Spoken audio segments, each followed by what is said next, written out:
All they want is their father's ashes, but they can't get them. That was the tip that came into our investigative unit, which brought us to J. Gilbert Purse Funeral Home over in Adrian. It was back in October the family business suddenly locked its doors, and oh, they did not like it when we showed up.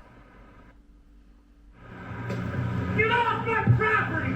Get off of here! This was the scene at Purse Funeral Home in Adrian. Another failed attempt to get Michael Paul's cremated ashes and return them to his family. He was diagnosed with stage 4 pancreatic cancer in February, was put on hospice care in end of April, and then he passed on May 5th. But 7 months after her father's death, long after his family paid for cremation services, daughter Olivia Paul says the funeral home won't return her father's ashes to her family. We trusted Purse Funeral Home to, do the cremation services after he passed, and now that the headstone is made, we can't get access to his ashes and kind of fulfill those final wishes that we, spoke to him about before he passed. This is absolutely crazy that we have to go to a funeral home, sue a funeral home to retrieve someone's ashes. This is unbelievable. When attorney Steve Hyder was hired by the Paul family, he didn't think getting Michael Paul's ashes returned would be so complicated. And I'll make 2 or 3 phone calls.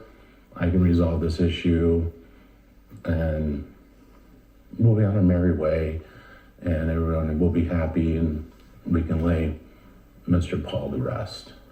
And not going to happen that way. But the business closed suddenly, and now the Paul family says they are victims of the Purse Funeral Home.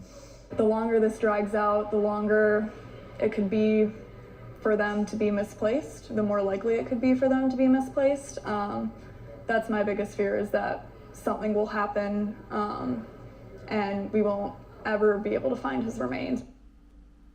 Can you imagine the family dealing with that? Well, we did do some digging. We found out that the State Mortuary Services license for Purse Funeral Home lapsed in October.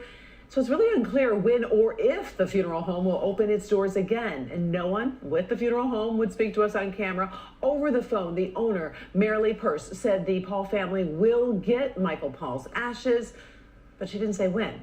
Of course, we'll stay on top of the story.